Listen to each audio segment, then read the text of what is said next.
Hi everyone, it's raining outside and feel lazy. We want some comfort food?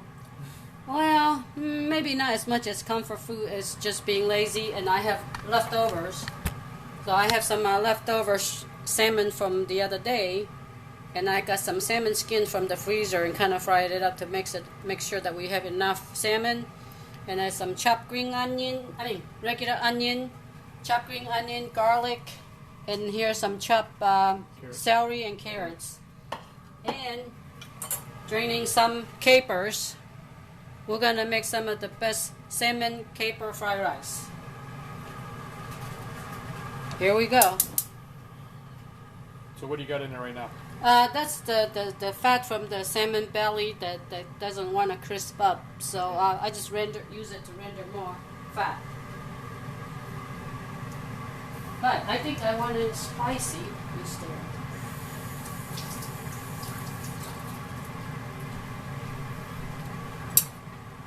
In here, I want it spicy. What you got there? That's cayenne pepper from your garden.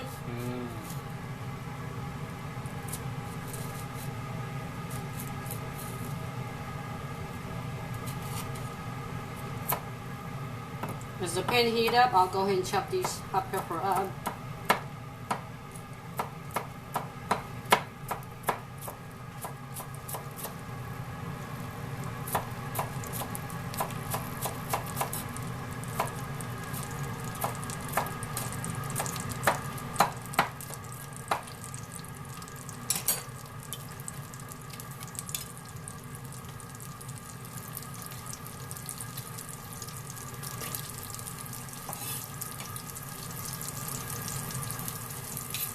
Fried rice is one of those things that you use the leftover rice and whatever you have, but provided that not too much liquid in it, because the liquid will mess up the fried rice. So lots of garlic, that's a must. Well, you know, of course, if you don't like it, you don't have Well, in our household. But in our house it's a must. And chopped green onion.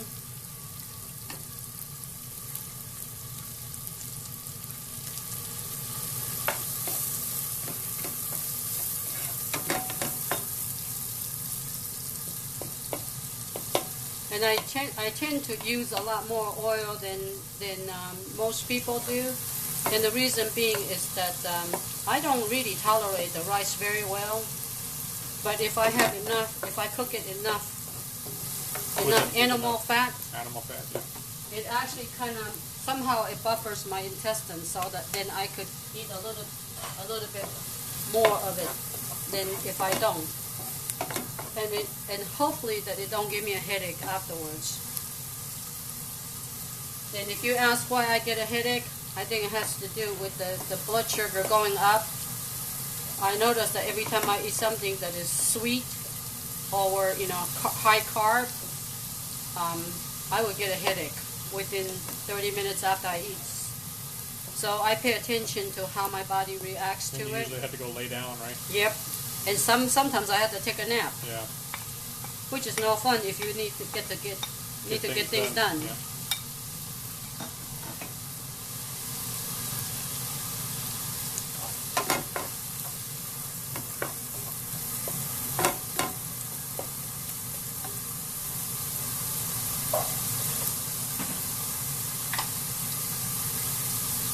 Just a little bit of salt.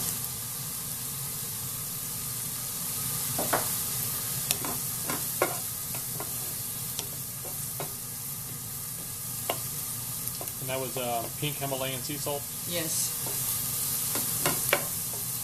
Because you don't use regular table salt, right? I do use regular table salt, but that is to wash the vegetables. I don't eat or cook with it. I stopped using table salt like probably 4 years ago. Because one time I marinated my chuck roast in the table salt, and that chuck roast was almost not edible. It was so obnoxiously salty. So after that, I stick with either kosher salt, Hawaiian sea salt, but Hawaiian sea salt is actually harder to come by than it is Himalayan sea salt. So I just go for Himalayan, and it's a lot cheaper than Hawaiian sea salt. And that's your regular onion? Yep, regular onion. You don't want to overcook it. And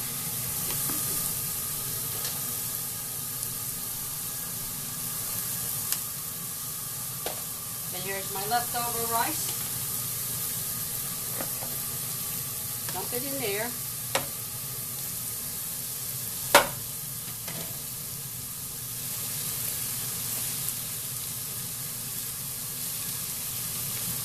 If you want, you could use your hand and help yourself out a little bit, kind of break it up. Makes it easier on your other hand.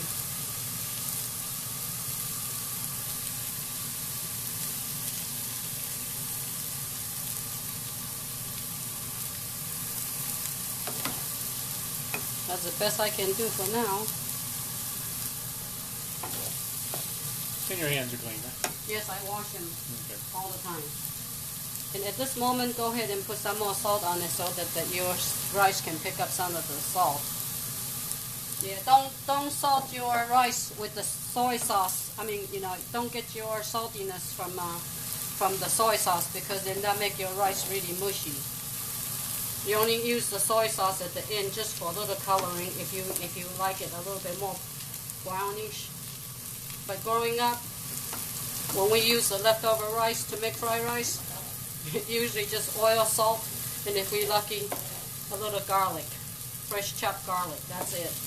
There may be a little bit of a green onion, but that's about it. Nothing else. And they were good, especially when you're hungry. What was it that you made before? I mean, you've made you just made caper fried rice before. And, yeah, and anchovy fried rice. There you go, anchovy fried rice. Yeah. I might still put a little anchovy in this. It depends on how it tastes. I really like that anchovy taste. Anchovy goes with everything. Except dessert. Well, but see, depends on what kind of dessert you like. I personally like savory dessert, so. Oh, well, yeah, that's true. See, for us, a bowl of rice noodle soup or a bun or something like that, whether it's sweet or savory, we always consider that a dessert or snack.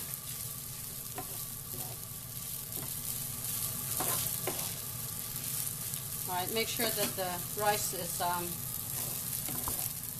all been separated, and soak up the grease and the seasoning.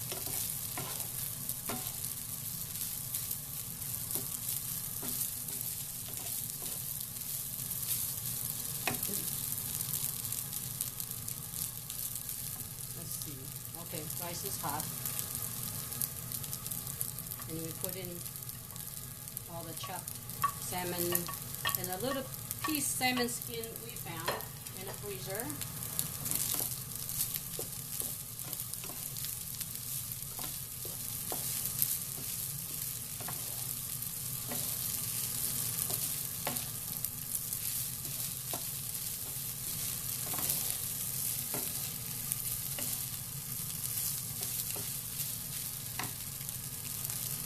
Alright, would you like a little soy sauce? Sure. You do? Okay. Take a little.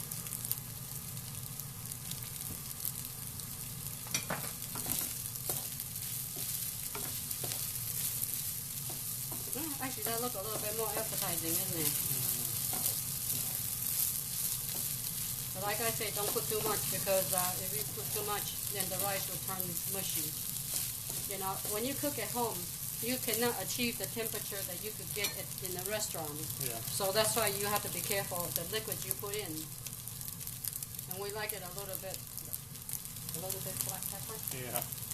I like a lot of black pepper.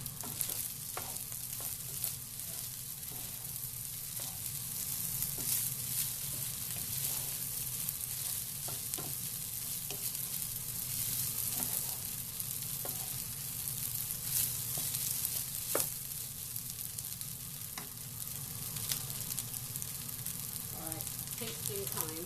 Let's see how it tastes. Here's my tasting fork.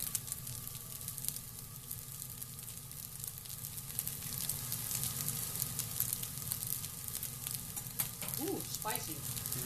Nice. Well, you need a little more salt.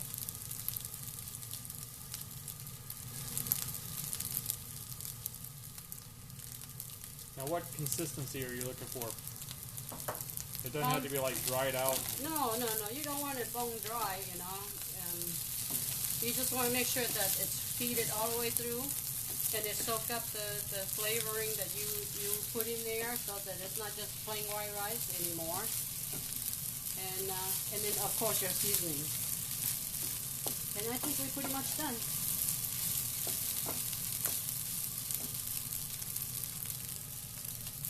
So at the end, I like to put a little bit of little shakes of hondashi, which is almost like dehydrated Fish flakes. yeah, fish Fish flakes. flakes. And I think there's a little MSG in it, but not a lot. Oh, that's hot. All right, we're done.